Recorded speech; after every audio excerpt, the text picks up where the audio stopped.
Glória a Deus. Queria desejar boa noite a todos, saudar os irmãos na santa paz do nosso Senhor Jesus. Quem está pela primeira vez, seja bem-vindo. Fique à vontade, se prepara aí, porque Deus vai falar conosco fortemente hoje. Aleluia. Glória a Deus. Quem trouxe a sua Bíblia, abra comigo no livro de 2 Crônicas, capítulo 29. 2 Crônicas. Aleluia, Senhor. Capítulo 29, o verso 3 ao 6. Louvado seja o Senhor. Aleluia.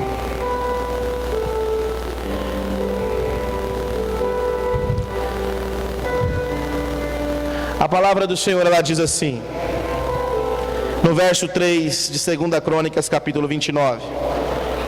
Pois ele, no primeiro ano do seu reinado, no primeiro mês, abriu as portas da casa do Senhor e as reparou.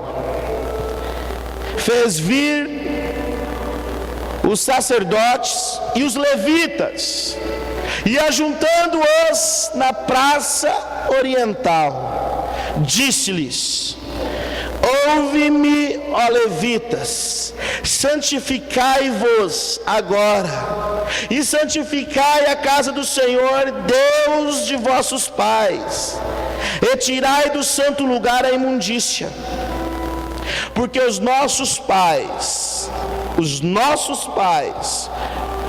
se houveram traiçoeiramente e fizeram o que era mal aos olhos do nosso Senhor Deus. Deixaram-no e, desviando os seus rostos da habitação do Senhor, e voltaram-lhe as costas. Amém. Irmãos,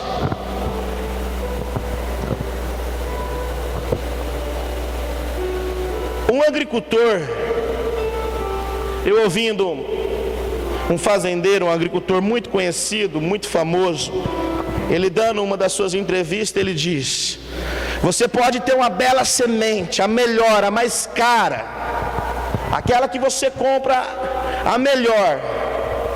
Se você não tiver uma terra boa para plantar ela, não adianta nada a semente ser boa. E ele diz também: você pode ter a melhor terra, se você plantar a pior semente, também não tem sucesso. Esse cara que nós falamos agora, ele chama Ezequias. No primeiro ano do seu reinado, a Bíblia diz que no primeiro ano e no primeiro mês, ele repara e arruma a casa do Senhor. Nós vamos entender o porquê. O seu pai Acás, o rei Acás, teve um reinado curto, reinou Israel durante 16 anos. E durante esses 16 anos, Acás ele foi na igreja, no templo do Senhor em Jerusalém, abriu a igreja, pegou todos os utensílios da igreja, vendeu para o rei da Síria. Acás ele fechou a igreja e cancelou os cultos. Acás diz para Israel: não é necessário mais que vocês cultuem, não é mais necessário que vocês venham à igreja cultuarem a Deus. A igreja acabou, a igreja fechou.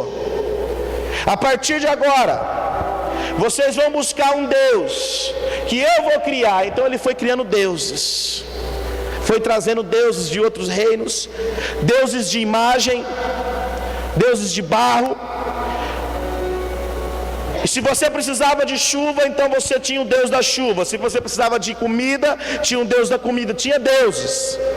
santos que eles traziam para que Israel adorassem. Então, durante 16 anos, Acaz, pai de Ezequias, ele destrói com duas situações do povo de Israel. Ele destrói com a vida espiritual de Israel, e depois ele destrói com a vida financeira de Israel. Primeiro ele destrói a vida espiritual, acabando com os cultos, trazendo deuses para que o povo adore. E em segundo, ele acaba com a vida financeira, porque ele faz uma aliança com o reino da Síria, e o reino da Síria vem e destrói, rouba e acaba com toda a finança do governo de Israel. Acaz, ele morre reinando 16 anos de Israel. Depois de 16 anos do teu reino, ele morre. A palavra de Deus diz que todos os reis de Israel tinham um cemitério para eles, separado. Então ali era o rei fulano de tal, ia a sequência. O rei Acaz não foi nem enterrado junto com outros reis, ele foi abominado, ele foi destruído. Era um rei que acabou, era um governo manchado, corrompido. Ele acabou, ele destruiu com a vida espiritual de Israel e com a vida financeira de Israel. Ezequias, o filho dele, assume esse reinado com 20 anos de idade. Ele é rei de Israel. Ezequias, ele assume o reinado morto espiritualmente, um povo religioso, um povo acostumado a ir à igreja, um povo acostumado a adorar a Deus, e um povo que tinha uma promessa de Deus, que aonde pisasse os pés ia ser próspero. Esse era Israel. Só que Israel estava destruído, tinha acabado. Então Ezequias, ele assume o reinado. No primeiro ano, no primeiro mês do ano do seu reinado, ele chama todos os adoradores, todos os levitas, todo aquele grupo, toda aquela diretoria que fazia parte do governo de Israel, os adoradores da casa de Deus, e vai na praça de Israel, na praça oriental. Traz todo mundo ali. Ele reúne todo mundo e diz para todos aqueles que estavam ali: nós estamos vivendo o que estamos vivendo hoje, morte espiritual, falência, queda, um desânimo, depressão, doença da alma, não tinha mais valor viver. Você imagina pessoas que estão mortas espiritualmente, crenças vazias, são pessoas depressivas, doentes, pessoas que não têm mais ânimo para viver, pessoas falidas, onde o seu comércio fechou, onde a sua empresa não deu certo, onde perderam os seus empregos. Era um momento difícil de Israel. Então ele assume o reinado no lugar do pai, e ele traz todos perto dele e fala para a igreja, fala para todos: nós vamos fazer tudo ao contrário do que os nossos pais fizeram. Nós vamos trazer o culto novamente, nós vamos trazer a adoração novamente, nós vamos voltar a ser o que nós éramos, porque só dessa forma que eles iam viver as grandes promessas que Deus tinha para ele. Então ele viu tudo que o pai fez de errado. O que eu quero dizer para a igreja, preste atenção aqui que eu vou dizer, que existe muitas histórias aí que falam: olha, fulano está naquele jeito porque veio maldição da família, disso, daquilo. Existe. Fulano está dessa forma porque vive as maldições do pai, da mãe, do que o pai e a mãe fizeram lá atrás, e toda essa situação.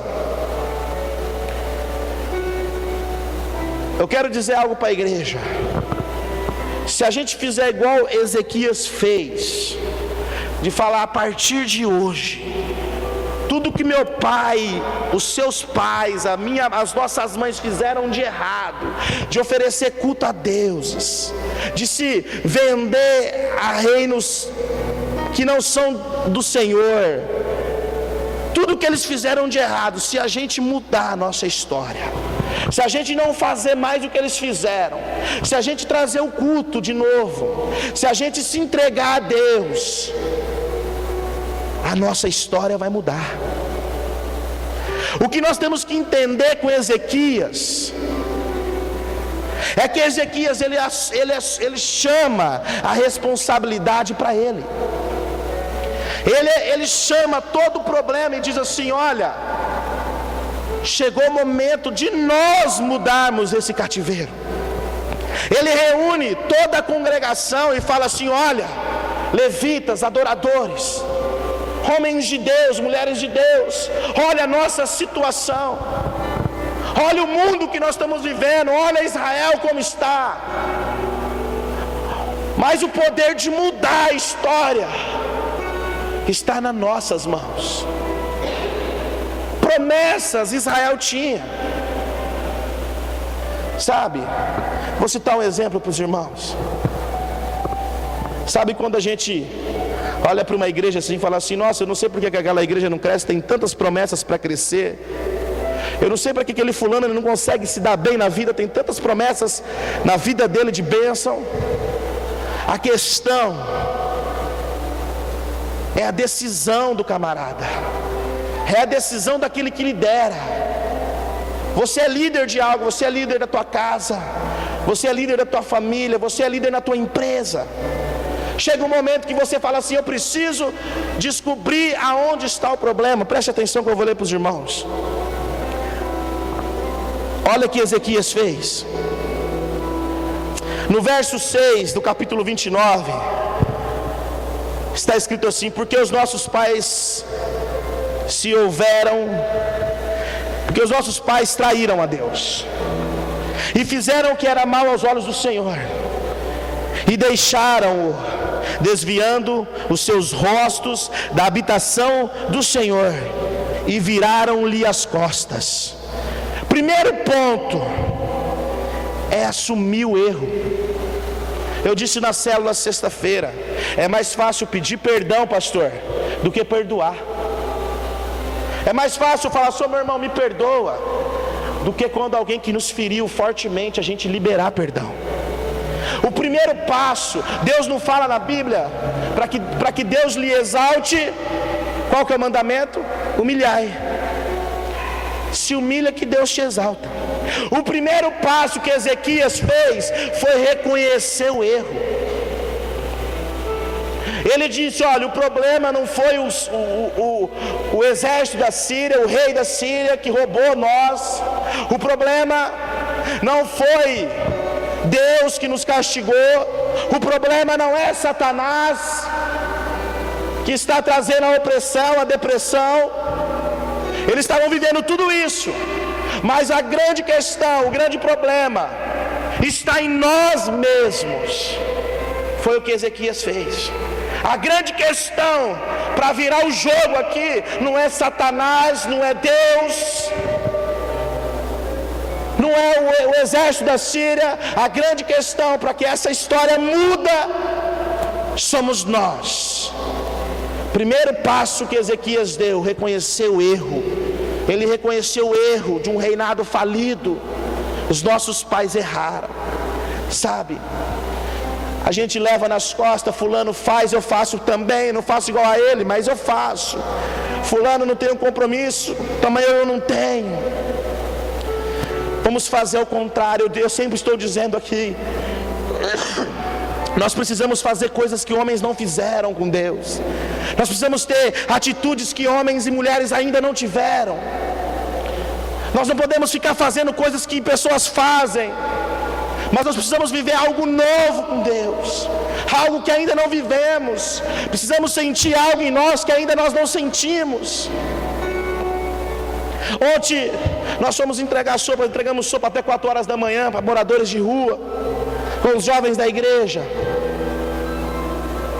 Ontem fizeram, o rapaz que veio aqui trazer uma preleição, como se deve agir, como se deve fazer, ele perguntou: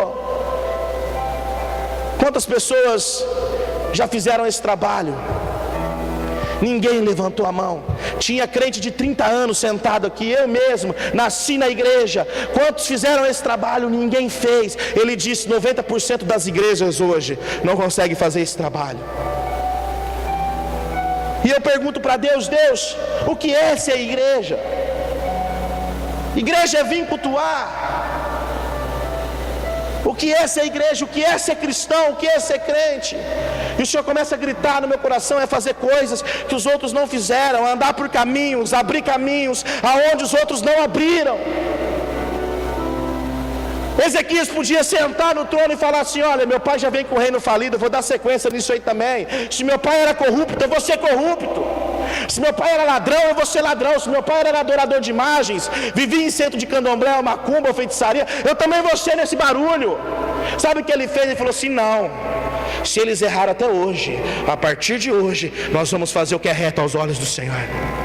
Ele disse aqui: eles viraram as costas para Deus, eles viraram os rostos para Deus.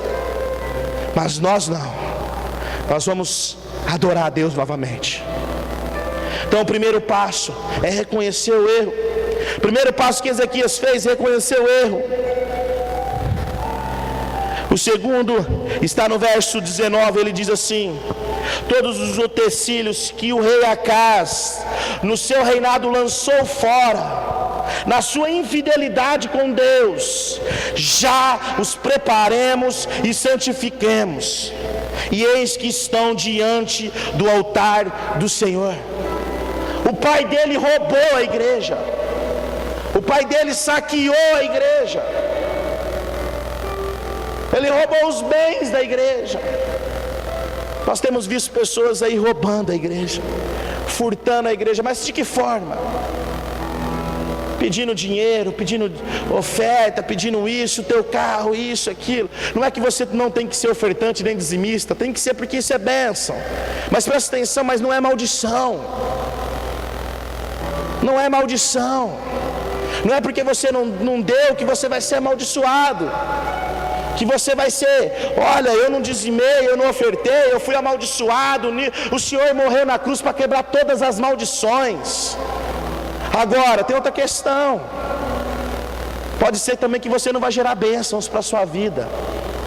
Ser amaldiçoado é uma coisa, e ser abençoado é outra coisa. Não é porque você não oferta e não dizima, que você vai ser amaldiçoado, que você sair ali fora, o diabo vai te atropelar. Não é isso. O que eu quero dizer para você é que Jesus ele veio e quebrou todas as maldições. Agora, se você quiser ser abençoado, seja ofertante, seja dizimista, aí você vai trazer bênção para a tua história. Então tem pessoas, tem líderes que estão confundindo a mente do povo, dizendo: olha, se você não der, se você não vender o que tem, não der, você sabe o que vai acontecer? Vai ser amaldiçoado, vai morrer fulano, isso. Meu irmão, Jesus é dono da tua história. Agora, como eu disse aqui, a bênção com Deus, tudo é recíproco. Primeiro você entrega, depois você recebe. Entendeu? Então, a segunda coisa que Ezequias faz é arrumar a casa do Senhor. Aquilo que o pai dele tinha vendido, tudo aquilo que o pai dele distorceu dentro da igreja, Ezequias vai e arruma. Ezequias traz novamente. Ezequias, sabe o que ele faz? Ele tem zelo com a igreja, ele tem zelo com o templo. Eu quero te dizer algo: você é a igreja do Senhor hoje, você é o templo do Senhor. Esses utensílios preciosos que são a sua mente, o seu coração, a tua alma, você tem que tratar eles bem, porque é onde o Senhor se manifesta. A palavra de Deus diz que Ezequias traz os utensílios ao altar novamente, para que Deus pudesse se manifestar novamente na igreja. Essa igreja é você, esse concerto é você. Ezequias ele conserta a igreja, nós precisamos nos consertar. Nós temos que arrumar a forma que nós estamos andando, o jeito que nós decidimos viver. Ezequias primeiro ele reconhece o erro e depois ele arruma o erro. Não adianta só reconhecer: eu estou errado, eu peco, oh Deus, o Senhor me perdoa porque hoje eu assisti essa madrugada pornô na televisão, me perdoa. Aí amanhã vai lá e assiste de novo. Oh Deus, me perdoa, Senhor, porque eu olhei para aquela moça, aquele rabo de saia. Amanhã olha de novo. Reconhece o erro, mas está errando.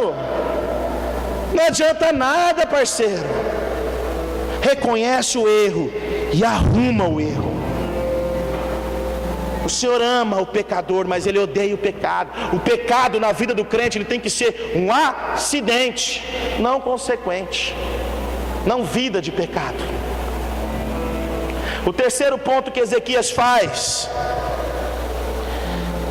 está no verso 29, e diz assim: e os levitas estavam em pé com os instrumentos de Davi,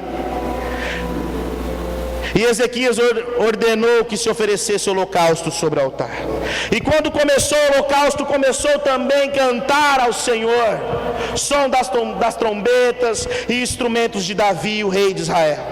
Então toda a congregação adorava e os cantores cantavam, oh aleluia, e as trombetas tocavam. Tudo isso continuou até se acabar o holocausto. Tendo ele acabado de fazer a oferta, o rei e todos que estavam com ele se prostraram e adoraram. O segundo ponto para aquela história mudar Israel, o terceiro ponto foi a adoração. Ele levou toda a igreja a adorar. Sabe o que é a palavra adorar, igreja? Aquilo que você adora tem que estar em primeiro lugar na tua vida. Aquilo que você adora tem que ser exclusivamente único. Ele traz toda a igreja para o altar e adora com cantos, com adoração. Ele vive aquela entrega. Ele se entrega. A Bíblia relata que eles se prostraram, eles ofertaram, eles cultuaram a Deus. Muitas vezes nós perguntamos: oh, por que você não foi na igreja? Ah, porque estava frio. Por que você não foi na igreja? Ah, porque tinha um compromisso, não deu. Por que você não fez isso? Não deu. Dá quando dá, vai quando dê. E aí, que adorador é esse? Davi, ele fala assim: olha, só de lembrar que eu tenho que ir à casa de Deus, o meu coração já se alegra. Olha, a Bíblia, por isso que a Bíblia chama esse cara de segundo o coração de Deus. Só de lembrar que tinha que ir na igreja. E a gente trata a igreja de qualquer jeito. A gente trata esse culto aqui, ó, que foi o principal para Deus mudar o cativeiro de Israel, de qualquer forma, de qualquer jeito. Então Ezequias, ele adora, ele vive essa entrega, e ele faz a igreja voltar a cultuar, voltar a adorar o único que é digno de adoração. Ele faz tudo certinho, tudo correto, e os olhos do Senhor se alegram com ele. E Deus se alegra, e quando Deus se alegra, meus irmãos, não tem como as bênçãos não chegar na tua vida. Se você fizer tudo dessa forma como Ezequias fez, reconhecer o teu erro, arrumar o teu erro e fazer a melhor adoração a Deus, não tem como o teu cativeiro não mudar, não tem como Deus não reverter a tua história. Em 2 Crônicas capítulo 30, no verso 25, está escrito assim: e regozijaram-se toda a congregação de Judá, Israel, juntamente com o sacerdote levita, e toda a congregação dos que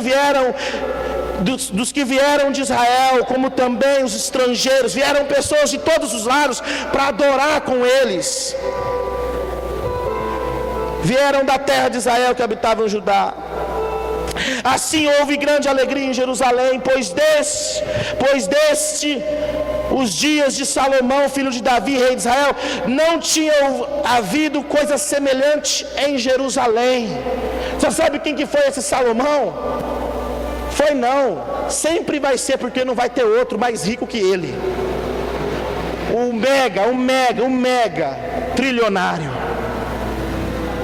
Deus lançou uma promessa: jamais vai ter alguém mais do que você. Eu estudei a história de Salomão, eu li livros através desse homem. Nem se juntar os 10 homens mais ricos de todo mundo dá 1/3 da riqueza que esse cara teve. Sabe o que aconteceu em Israel? Não houve dias de tanta bênção.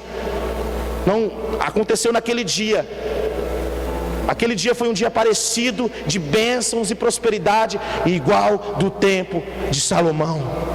Bênção, Deus derramou graça, vinha pessoas de todos os lados ofertar e dizimar na casa de Deus, ofertar, trazer oferta, trazer bênção, trazer riquezas para aquele reino, porque só das pessoas puderem entrar na igreja para adorar no templo, eles ofertavam, eles não estavam comprando não, eram ofertas de corações, de coração. Deus trouxe riqueza novamente, Deus trouxe vida, Deus renovou a vida financeira daquele povo, e Deus renovou melhor a vida espiritual, porque o cara se posicionou, porque o cara assumiu o erro, consertou o erro e colocou Deus. Quando a palavra diz que ele adorou a Deus, a resposta é assim: ele colocou Deus como único e exclusivo Deus da vida dele. Ele não trocava Deus por nada. Aí as bênçãos chegaram na história dele. Deus reverteu o cativeiro de Ezequias. Aí você faz uma pergunta para mim: pastor, então depois que Ezequias fez tudo isso, Ezequias ele nunca mais teve problemas? Ezequias nunca mais teve lutas? Depois que ele arrumou o cativeiro, porque eu estou fazendo isso, as bênçãos estão vindo, mas também estão vindo grandes lutas. Do mesmo jeito, preste atenção. No capítulo 32 de 2 Crônica, a palavra de Deus diz assim: depois destas coisas e destes atos de fidelidade. Olha o que Deus chama as atitudes de Ezequias: atos de fidelidade. Veio Senaqueribe, o rei da Síria. Esse Senaqueribe, você sabe quem que é? É o filho do rei Tiglates, aquele que venceu e saqueou Israel no tempo do rei Acaz, o pai dele. Esse rei Senaqueribe é o filho do outro rei que detonou e destruiu o pai dele e todo Israel. Quando esse Senaqueribe ele chegou em Israel, você sabe por quê? Vou te dizer algo, eu vou revelar algo para os irmãos. Hora que o diabo viu que Deus restaurou a vida espiritual e Deus levantou a vida financeira, o diabo se manifestou. É assim. Hora que ele viu o que Deus estava fazendo em Israel, Israel se levantou novamente, o diabo agiu. É assim que ele faz. Quando você vem para a igreja, Deus começa a tratar a vida espiritual sua, começa a viver aquele sentimento, aquela entrega com Deus. Parece que o mundo lá fora vai cair na sua cabeça. Parece que as guerras, se eram 10, se tornaram 20. Se eram 20 batalhas, agora são 40 batalhas. Parece que o mundo está acabando. Sabe por quê? Porque Satanás está vendo Deus reverter a tua história. Satanás está vendo Deus mudar o teu cativeiro. E Satanás, olha, presta atenção, ele não gosta de bater em morto. Bater em morto, entendeu? Agora, ele quer bater em quem está em pé. Ele quer derrubar quem está vivo, quem está firme. É contra esses que ele se levanta. Então, quando Satanás viu que Israel estava firme, mandou Senaqueribe. Toda a igreja se amedrontou. Então Ezequias, ele falou assim com o povo de Israel: sedes corajosos e tende bom ânimo, não temais e não vos espanteis por causa do rei da Síria, e nem por causa de toda a multidão que está com ele, pois há conosco um maior do que está com ele. O povo estremeceu, o povo apavorou, falou assim: ó, Ezequias, esse cara aí, Senaqueribe, é filho do rei Tiglates, que venceu teu pai e já venceu Israel. Os caras têm bagagem. E os caras só não venceu Israel não, já venceu vários reinos. O reino da Síria naquele tempo era o reino mais poderoso que tinha, organizado, estruturado. Você pensa que o diabo ele é pobre, fracassado? Está pensando que o diabo é aqueles mais fraquinho? É organizado, estruturado e bem financeiramente, tem o dinheiro na mão.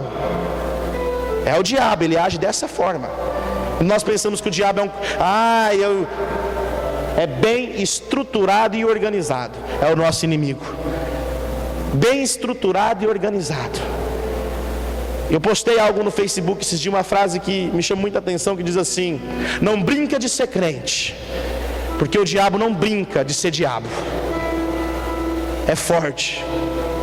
Não brinca de ser crente, porque ele não brinca de ser diabo. Ele é organizado, bem estruturado, e além disso é um grande de um vagabundo, porque ele não tem serviço, ele fica o tempo inteiro atrás da gente querendo nos derrubar. Mas o Senhor é tremendo. Quando Senaqueribe ficou sabendo da confiança de Ezequias no Deus vivo, Senaqueribe manda uma carta para o rei Ezequias, dizendo assim, está no verso 15 do capítulo 32: agora pois, Ezequias, não se engane, nem vos incite assim, nem lhe deis crédito, porque nenhum Deus de nação alguma, ó poder e autoridade do cara, nem reino algum pode livrar o seu povo da minha mão, nem da mão de meus pais, quanto menos o vosso Deus vos poderá livrar das minhas mãos. E os servos de Senaqueribe falaram ainda mais contra o Senhor Deus e contra o seu servo Ezequias.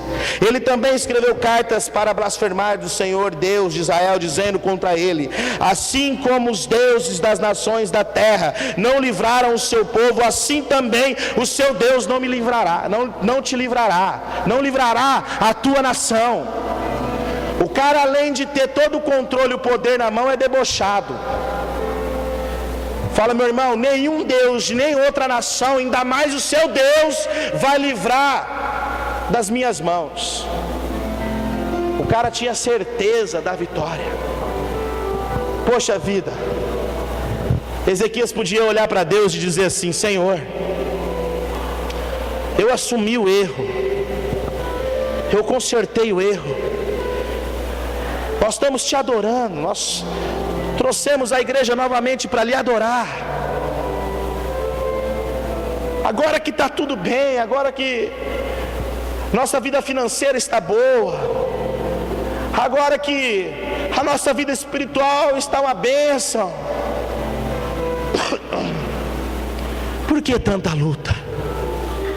Por que esse cara veio?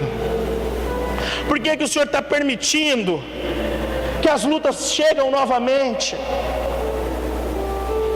Sabe por que Deus permite que as lutas chegam novamente?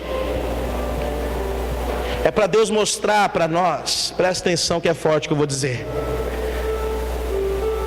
que quando você, no tempo que você estava sem Deus, você foi derrotado. Deus permitiu que as lutas vieram nesse tempo que você estava distante de Deus, para que você visse a derrota nos teus olhos. Aí você tomou a decisão de consertar, de se renovar, de se posicionar com Deus. Deus muda o teu cativeiro, Deus restaura a tua vida financeira, a tua vida espiritual. Agora você está bem firme com Deus. Deus traz a luta novamente.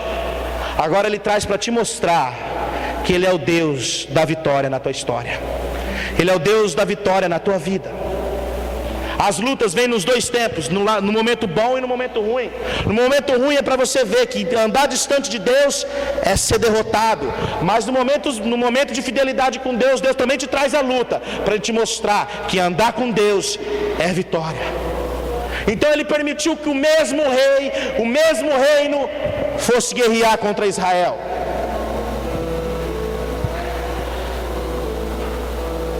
Mas no verso 20 está escrito assim: mas o rei Ezequias e o profeta Isaías, filhos de Amós, oraram por causa disso e clamaram ao céu.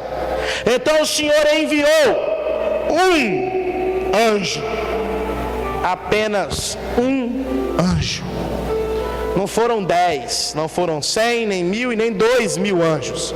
Foram apenas um anjo. É esse Deus que a gente serve.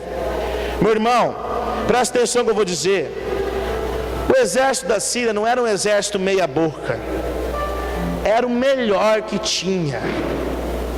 Era o top. Era o top. Era o exército dos Estados Unidos hoje. Mas se o cara tinha o arco e flecha, o cara tinha a espada do Jiraya.